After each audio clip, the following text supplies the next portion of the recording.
Assalamualaikum warahmatullahi wabarakatuh. Allahumma sholli ala Sayyidina Muhammad wa ala ali Sayyidina Muhammad. Pemirsa yang dirahmati Allah, marilah kita simak ceramah dari Kiai Haji Abdullah Gimnastiar dengan tema Perbanyak Amal Soleh. Sebelumnya marilah kita perbanyak sholawat minimal 1000 kali sehari, agar hidup kita penuh barokah dan mendapatkan syafaat kelak. Jangan lupa berikan dukungan kepada channel kami dengan memberikan super thanks seikhlasnya. Marilah kita doakan semoga Akim sekeluarga dan para penonton YouTube ini diberikan kesehatan dan diberikan kebahagiaan dunia dan akhirat. Amin ya robbal alamin. Ya Allah, suami ini adalah amanahmu. Suami ini adalah ladang amal darimu. Setiap kebaikan suami, ibu bersyukur, ibu dapat pahala.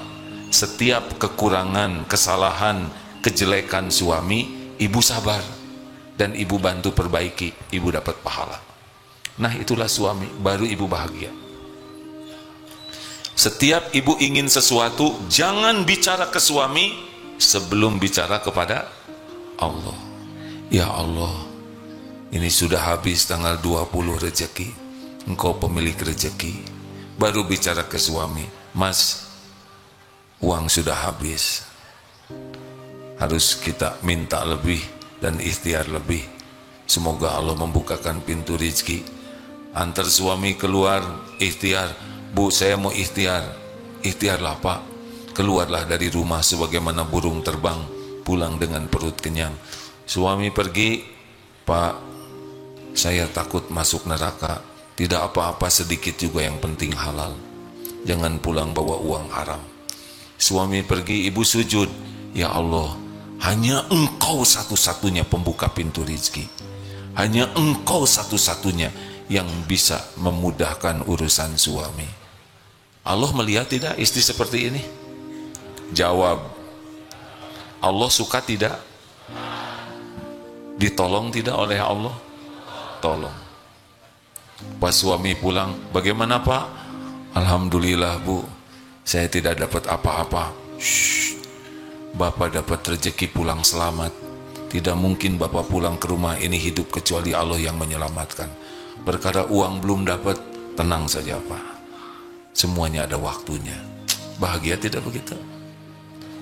Jawab Bu. Ibu mau diajarin bahagia tidak? Mungkinkah istri yang yakin ke Allah banyak marah-marah? Tidak. Istri yang banyak marah-marah, banyak jengkel, banyak nuntut, itu biasanya kurang imannya. Jadi tidak bahagia. Dikasih uang juga, cuman segini? Begitu. Jelas tidak ini?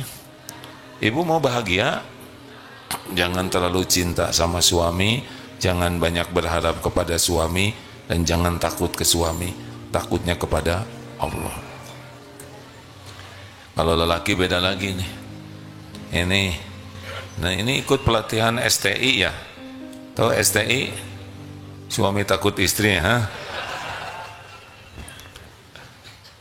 Tenang saja. Pak.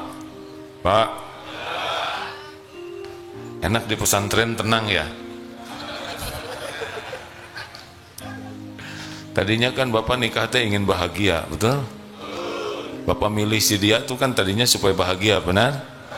Hasilnya bagaimana?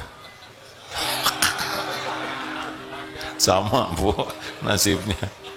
Iya, nggak nyangka. Memang nggak ada yang nyangka. Sebelum nikah itu kita tidak tahu aslinya Pak.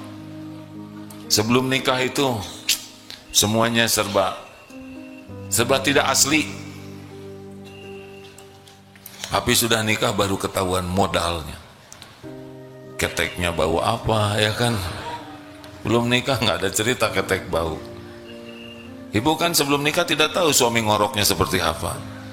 Kalau sudah nikah dengan niat, ya Allah, lihat istri ingat Allah, ya Allah, ini ciptaanmu. Ini adalah hamba milikmu. Ini istri Engkau yang menitipkan pada hamba. Ya Allah, berikan hamba kemampuan jadi suami yang baik. Istri ngomong apapun, ada Allah yang menakdir. Tidak usah bertengkar. Tinggal laporkan kepada Allah. Ya Rob, sudah 3 jam istri ini ngomel, engkau pasti sudah mendengarkan. Kasihan ya Allah, dia sudah ngeleh-leh seperti itu. Hanya engkau yang kuasa menenteramkan hatinya. Kenapa tidak mengandalkan Allah? Istri ciptaan siapa? Istri milik siapa? Yang membulak-balik hati istri siapa? Bapak bisa ngebulak-balik hati istri tidak? Jawab. Boro-boro ngebulak-balik hati istri, tahu juga tidak hatinya di mana. Hah? Bapak bisa merubah istri bapak tidak? Jawab. Boro-boro merubah istri, merubah diri aja nggak bisa. Allah. Lihat istri, ingat Allah. Bicara dengan istri, minta tolong ke Allah. Ingin sesuatu, minta dulu ke Allah. Harus Allah dulu, baru itu hamba Allah, ya. Tenang, yakin tenang. Dalilnya apa? Ala bidzikrillah tatmainnul qulub. Camkan, hanya dengan mengingat Allah hatimu akan tentram. Kajian ini memang agak berat bagi anak SMP, ya. Makanya tidak usah heran kita lihat anak SMP kalau ngobrol sebagian tidur dan nggak ngerti, ya. Masalah jodoh-jodoh apa katanya. Adik-adik, nah, boleh ngobrol, tapi yang ngobrol berdiri. Setuju? Boleh ngobrol, tapi yang ngobrol berdiri. Setuju? AA tidak akan menghukum siapapun, tapi setiap orang harus mempertanggungjawabkan pilihannya. Pilihannya adalah memperhatikan atau ngobrol. Kalau mau ngobrol, silakan, tapi berdiri. Setuju? Jangan pernah tidak ngaku. Enak belajar begini Pak, tidak melarang ngobrol. Bayangkan dipersilahkan. Bapak juga boleh ngobrol Pak, tapi berdiri pakai kaki sebelah. Lanjut. Harta. Harta itu sepenuhnya milik Allah. Lillahi ma fis samawati wa ma fil ard. Milik Allah semua yang ada di langit dan bumi. Allah membagikan harta sesuka Allah kepada siapa saja yang Allah kehendaki. Orang zolim kasih, orang ahli maksiat kalau Allah mau kasih, kasih. Apakah untuk kaya harus selalu kerja keras? Jawab. Kalau kerja keras pasti kaya, tukang batu paling kaya, ya. Tidak, sesuka Allah saja. Apakah mungkin orang bodoh jadi kaya? Mungkin tidak? Mungkin.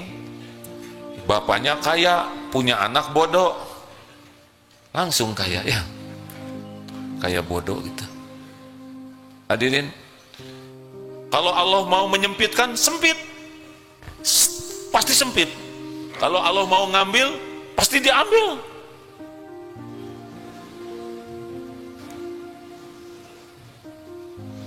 Acungkan tangan yang ngobrol. Acungkan tangan sayang. Kan kelihatan dari sini. Dihitung sampai 3. 1, 2, 3. Ah, bagus.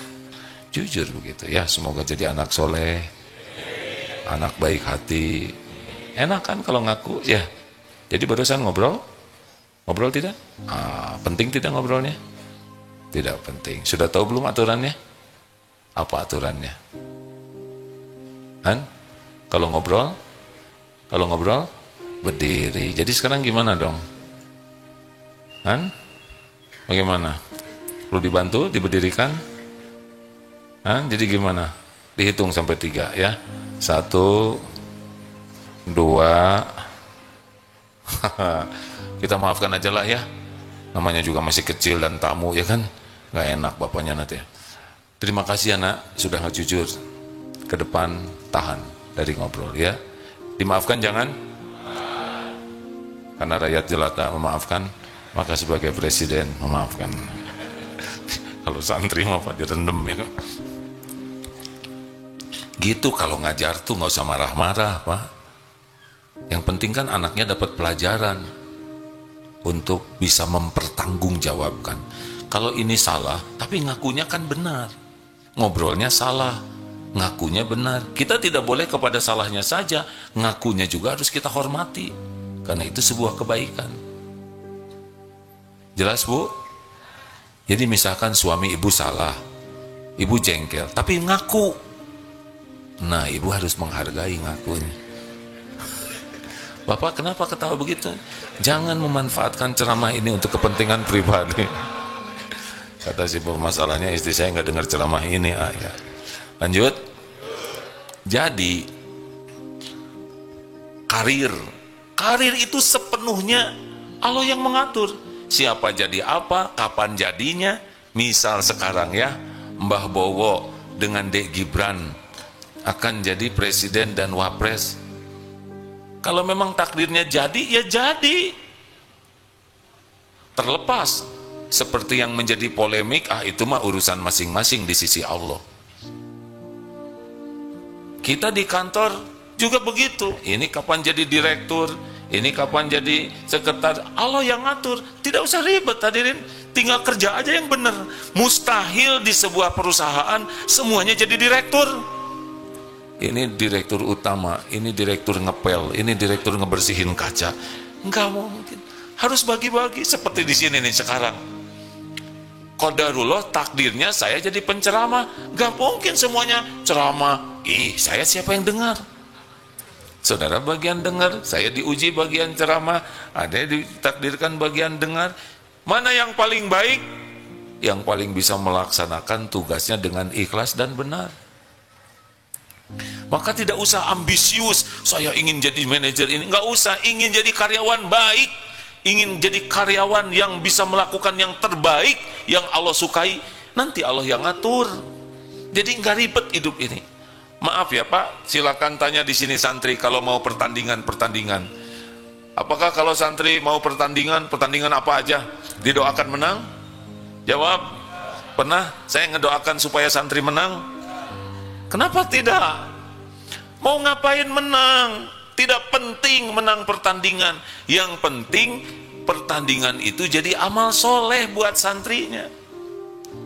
Jadi didoakannya apa? Semoga pertandingan ini jadi amal soleh, jadi dakwah. Apapun yang ditakdirkan Allah jadi amal. Kalau takdirnya menang bisa jadi tawadu, kalau takdirnya tidak menang tetap legowo. Tidak ada ruginya. Jadi pemenang sejati. Karena kalau didoakan menang berarti mendoakan yang lain kalah. Iya kan? Gak mungkin semuanya juara dunia. Nah, jadi makanya santri jarang minta didoakan. Didoakan oleh Amu bisa nggak menang katanya gitu. Ada yang minta doakan, ya didoakan. Semoga sing jadi amal soleh. Niat. Karena pertandingan makan waktu, makan tenaga, makan biaya, dan piala nggak bisa dibawa mati. Piagam tidak bisa dibawa mati, medali tidak bisa dibawa mati. Yang dibawa mati hanya amal. Mau ngapain bertanding berhari-hari kalau tidak jadi amal? Makanya rileks sajalah hadirin, kalau udah urusan dunia mah nggak usah ribet. Anak, harus anak kita jadi bintang kelas? Enggak sih, nggak penting harus jadi bintang kelas. Yang penting itu anak belajar, makin kuat iman, dan belajarnya jadi amal soleh, serta jadi bintang kelas itu. Ya, pengalaman punya anak 11, tidak ada satupun kamu harus jadi bintang kelas. Enggak. Jadi anak baik saja, yang bisa melakukan yang terbaik. Belajarnya semangat, akhlaknya baik, udah nggak apa-apa ranking berapa juga. Tapi alhamdulillah, sebagian di antaranya tetap aja jadi yang terbaik di kelasnya. Tapi itu pun diingetin, ini ujian. Jangan jadi sombong. Apalah artinya jadi bintang kelas kalau jadi sombong, betul? Gak ada apa-apanya. Berprestasi itu adalah amal soleh, ya. Wa ahsinu innallaha yuhibbul muhsinin. Jadi orang Islam itu harus memompa kemampuannya maksimal, tapi bukan untuk status duniawi. Maksimal itu sebagai amal soleh. Jelas? Dalilnya begini, ihris ala ma yanfa'uk wasta'in billah wala ta'jaz.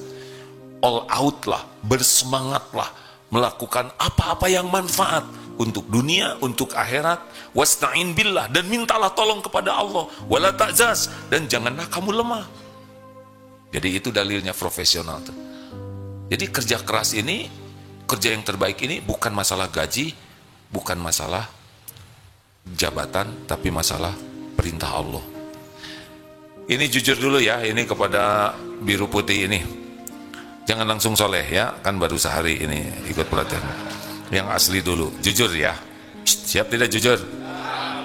Kalau gajinya kecil, kira-kira kerja semangat atau tidak? Jujur. Tidak. Gaji kecil, jadi semangat, kurang semangat, begitu?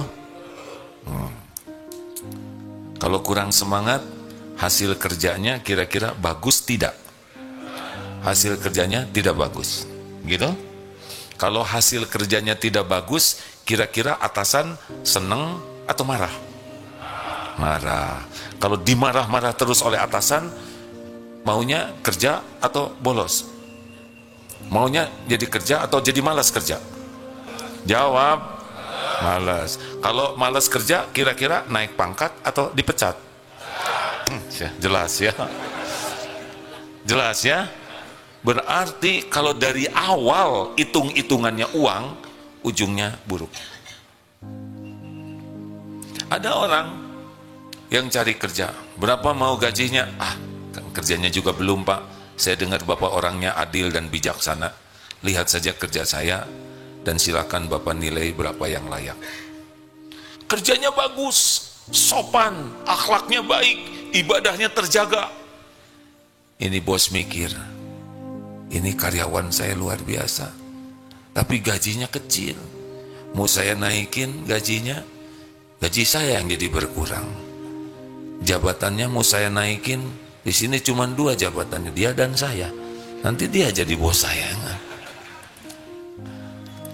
Tapi kalau kayak gini terus saya jadi malu. Dia telepon ke temennya, bro, ini saya punya karyawan, saya lihat kerjanya bagus, akhlaknya baik, nyaris tidak bikin kecewa.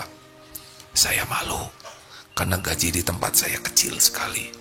Bukan tidak ingin ngasih, tapi gak ada buat ngegaji lebihnya. Lebih baik kerja di tempatmu aja, saya jadi jaminannya. Kalau orang baik dipromosikan, benar? Sampai di tempat kerja yang baru, nah saya dengar bisa kerja dengan baik. Sebetulnya saya sedang berusaha saja. Apa prinsip terpentingnya? Ya, bagi saya kerja bukan urusan gaji, bukan urusan karir, tapi jadi amal soleh. Luar biasa. Baru kali ini saya lihat karyawan seperti ini. Ngomong-ngomong, sudah punya istri belum? Bukan yang ini. Ayo.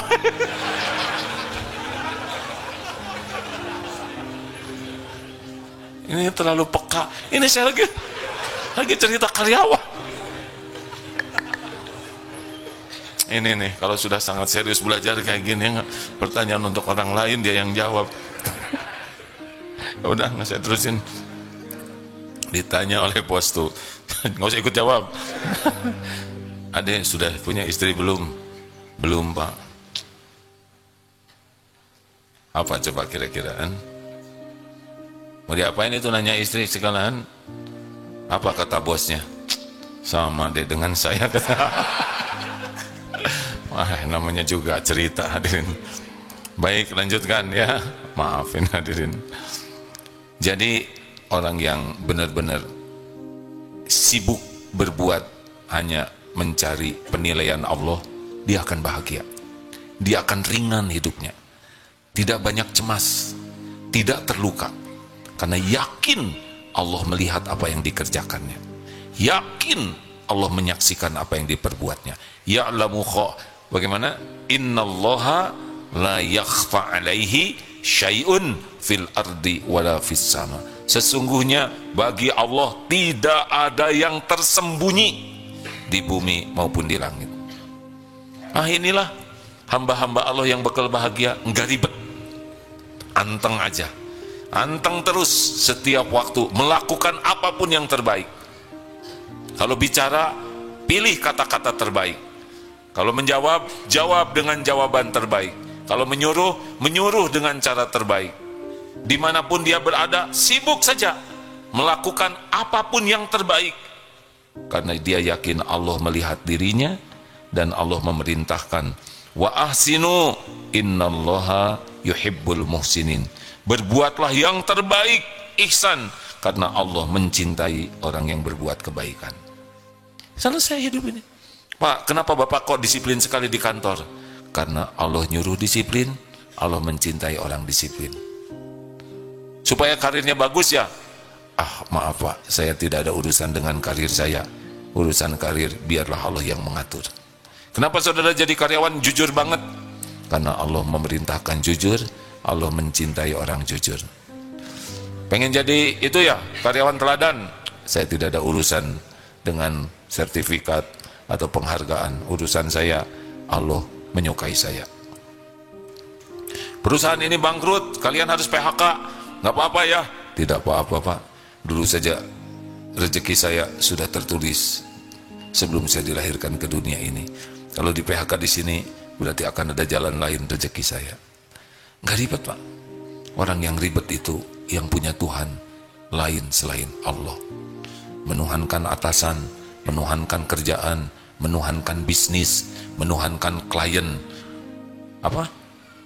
Kok pembeli bagaimana? Yang jadi raja siapa? Pembeli adalah raja. Benar atau tidak? Kalau yang belinya Raja Salman benar. Raja Charles. Kalau yang belinya Asep, Udin, ya pembeli adalah Asep. Kita berbuat baik kepada pembeli supaya apa? Jawab. Kita berbuat baik kepada klien supaya apa? Supaya dia beli? Salah. Kita berbuat baik adalah amal soleh. Dia beli atau tidak terserah Allah. Kalau dia membawa rezeki kita, dia beli, tapi kita dapat pahala. Kalau dia tidak bawa rezeki kita, dia nggak akan beli, tapi kita tetap dapat pahala. Enak bukan? Hamba Allah tidak ribet hidupnya. Begitu. Terima kasih, segitu saja.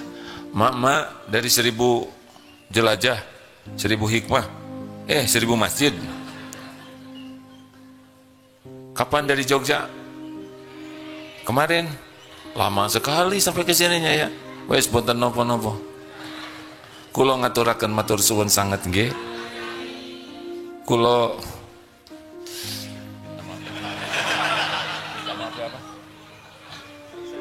minta maaf deh apa?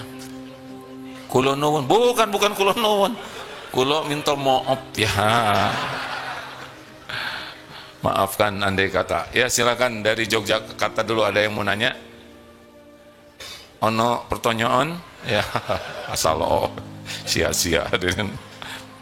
Ada yang mau ditanyakan dari Kuningan? Kalau tidak ya silakan, boleh pinjamkan mikrofonnya. Jadi kesimpulannya, jangan berharap dari makhluk bikin bahagia. Penderitaan kita diawali berharap, ingin diketahui, ingin dilihat, ingin diakui, ingin dipuji, ingin dihargai, ingin diberi, ingin dihormati, ingin dibalas budi, ingin dicintai. Semua itu membuat sering sakit hati.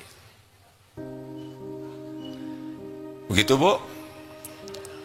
Mbak Jogja gimana? Ngertos? Matur suwun. Menderita ya, mau ngomong tidak ada yang bisa diomongin. Menderita. Yo. Monggo, ada?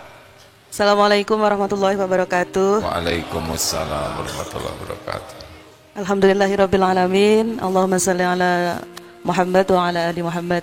Terima kasih kepada Agim yang sudah menerima kami dengan sangat baik. Yang ingin kami tanyakan pada kesempatan kali ini, tadi materinya tentang bagaimana kita bisa menjadi sebaik-baik daripada hamba Allah Subhanahu wa taala. Sebagai manusia biasa tidak terlepas dari godaan-godaan syaitan yang terkutuk. Seperti contohnya Apa ketawa Ibu? kadang-kadang Ini yang ngerasa mana yang nanya? Yang mana sih? Ada Saya. nggak? Oh, saya kira yang ngacung di belakang, yang nanya yang depan. Iya. Adil, ya. Iya. Silakan. Jadi Ibu digoda setan. Ya, digoda setan dengan kadang suka jengkel, suka marah, suka sakit hati. Tapi secara logika manusia memang orang itu nyebelin kita. Oh, Terus gitu. padahal di satu sisi kita ingin jadi hamba Allah yang baik. Ingin jadi hamba Allah yang baik. Kita ngerasa sudah baik sama orang lain, tapi balasan orang lain itu tidak baik sama kita. Nah, Bukan itu sama kita, sama Ibu aja. Oh ya, Saya ya, ikutan, ya betul, ya betul lagi ya. Kita itu ada urusan masing-masing ya. Betul ya. Saya mewakili. Oh, Nggih. mau wakili siapa? Mewakili ibu-ibu. Monggo, monggo. Ya. Kemudian bagaimana tipsnya agar kita mampu melawan daripada syaitan yang terkutuk tadi? Setan itu memang kerjaannya begitu, Bu. Sebetulnya kita tidak usah sibuk dengan ingin mengalahkan setan. Kita sibuk saja supaya kita dilindungi Allah. Kalau kita dilindungi Allah, setan nggak mempan. Ada dua yang tidak akan mempan tipu daya setan, yaitu mukhlasin. Bacakan ayatnya dong, yang ilmu mukhlasin.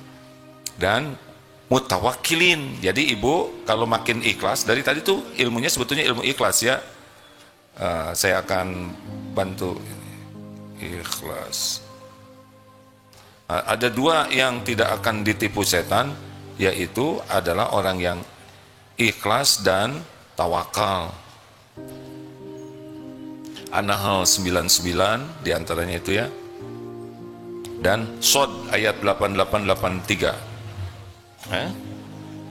Coba silakan kalau mau tahu siapa yang, atau Al-Hijr 3940 yang suaranya bagus, tolong ada. Karena setan itu inna kaidah syaitani kana inna kaidah syaitan kana do'ifa. Sesungguhnya setan itu lemah ya. Sesungguhnya tipu daya setan itu lemah. An-Nisa 79. Dah? Ayo yang ada dulu ya. Apa sekarang? Al-Hijr. Ya Al-Hijr. Silakan. Qala Rabbi ya. Surah Al-Hijr, surah ke-15. Silakan buka Al-Hijr. Surah ke-15. Ayat 3940. Silakan. A'udzu billahi minasy syaithanir rajim. Qala rabbi bima aghwaytani la uzayyinanna lahum fil ard wa la ughwiyannahum ajma'in illa ibadaka minhumul mukhlasin. Iblis berkata, ya Tuhanku, oleh sebab engkau telah memutuskan bahwa aku sesat, pasti aku akan jadikan mereka memandang baik perbuatan maksiat di muka bumi ini. Jadi dosa-dosa itu dibuat kelihatannya bagus oleh tipu daya setan. Zina dianggap bagus, maling, korupsi dianggap bagus, makanya dia mau melakukannya. Aku akan, dan pasti aku akan menyesatkan mereka semuanya, ajma'in illa ibadaka minhumul mukhlasin, kecuali hamba-hamba engkau yang mukhlasin, orang-orang yang ikhlas.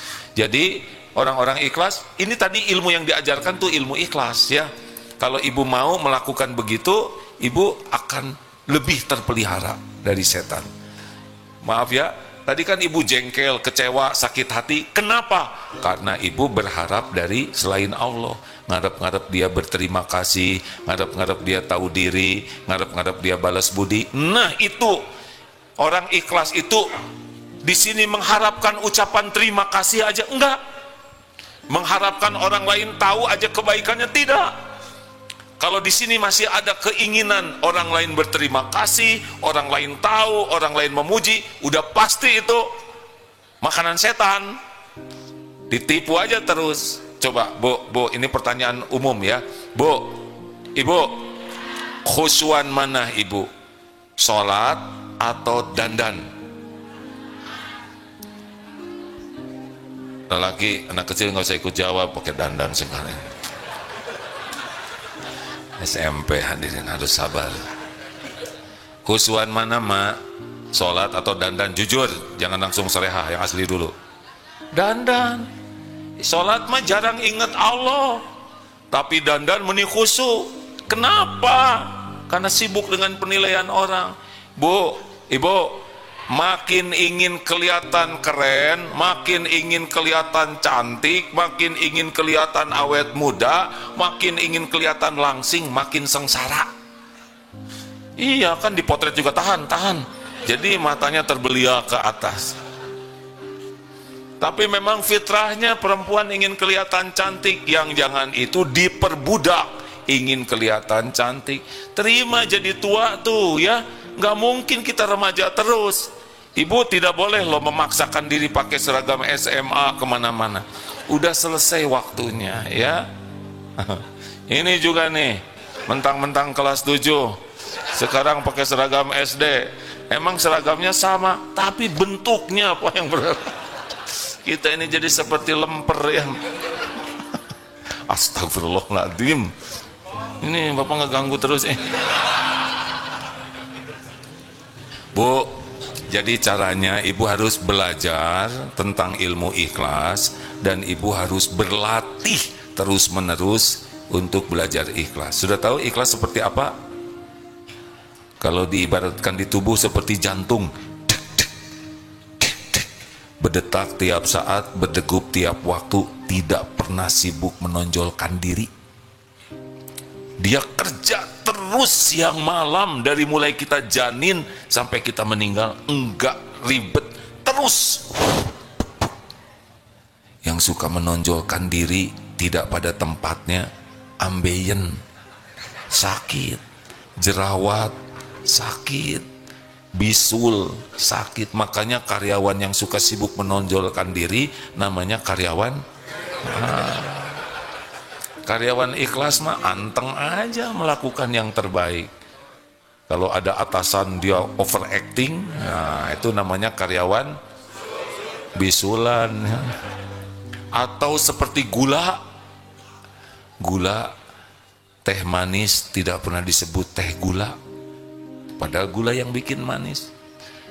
Kopi disebut kopi, martabak manis tidak disebut martabak gula, padahal yang bikin manis gula. Giliran martabak telur disebut telurnya, tapi giliran penyakit disebut sakit gula. Harusnya gula dendam hadirin, dia difitnah, tapi dia mah nggak peduli, terus saja manis ya kan. Atau seperti matahari, hanya memberi tak harap kembali, bagai sang surya. Terus lakukan, lupakan, lakukan, lupakan, lakukan. Nah gitu Bu, mana Jogja? Wes, ojo, aduh susah pisan. Maksud saya teh jangan diingat-ingat, ojo ingot-ingot. Susah, sok tahu teh. Apa? Ojo eling-eling. Ah benar, ojo eling-eling. Forget. Nah, kalau lupa apa? Oh, kulo eling, ojo lali yo. Ojo eling-eling, walakin wes apa? Ojo dieling-eling, diforgetin aja. Wes, ada apa-apa. Terakhir, ini kelas 7 ada yang mau nanya nggak? Ada lagi ibu bapak? Latihan ya. Ini tidak selesai dengan ceramah ini. Ceramah ini hanya menggugah. Masih jauh dari apakah dari dengar ceramah langsung bisa aksi? Tidak. Dari menggugah harus ke memahami harus belajar. Belajar lebih dalam tentang ilmu ikhlas, keutamaan ikhlas, kerugian kalau tidak ikhlas, bagaimana caranya ikhlas, bagaimana Nabi, para sahabat, para ulama mengamalkan ikhlas. Dilatih, barulah nanti dari mukhlisin menjadi mukhlasin. Kalau mukhlasin itu sudah mendarah daging keikhlasannya. Kalau mukhlisin sedang berusaha keras untuk menjadi orang ikhlas. Yang tidak mempan itu mukhlasin. Itu kata ilmu yang didapatkan. Dan mutawakilin. Mutawakilin contoh gini, suami istri diskusi. Bu, Pak, nanti anak kita sekolahin di sekolah itu ya. Kata suami, jangan. Sekolah itu kurang bagus, bayarannya mahal. Papa tuh nggak tahu sih, bisa berantem. Kenapa? Karena tidak mengandalkan Allah. Harusnya, oh ya Bu, menurut Ibu, oh baik, menurut Bapak sih ini, nggak apa-apa Bu. Kita istiqoroh saja. Anak kita ciptaan Allah, anak kita milik Allah, yang paling tahu bakat, potensi, dan kebaikan bagi anak kita adalah Allah. Kita sama-sama istiqoroh, tidak akan berantem. Jelas? Berantem itu biasanya tidak mengandalkan Allah. Kan ada suami istri yang ngobrol, Bu, kalau papi meninggal, papi ingin dikubur di sini, nanti kalau mami meninggal, kubur di sebelah saya ya. Kata istrinya, nggak mau kan belum tentu. Nggak setia banget, ribut. Pada belum matinya, ya kan? Kenapa harus rewel? Emang kalau suami meninggal, istrinya mungkin ada jodoh lagi di sisi Allah, benar? Mana suaminya rela istrinya dikubur di suami orang? Suami babak satu, udah selesai babaknya. Ada juga seorang istri, Pak, kalau ibu meninggal, silakan papa nikah lagi. Syaratnya cuma satu aja, asal kuburan ibu sudah kering, papa silakan. Permintaan ibu satu aja, tolong sering ke kuburan sambil disiram kuburannya. Berarti nggak mungkin kering. Ini namanya kurang tawakal. Ibu kalau udah meninggal udah selesai, yang nggak usah ngarep-ngarep suami setia nungguin. Enggak, siapa tahu ada takdir yang lain, benar? Kita kan tidak tahu takdir jodoh itu.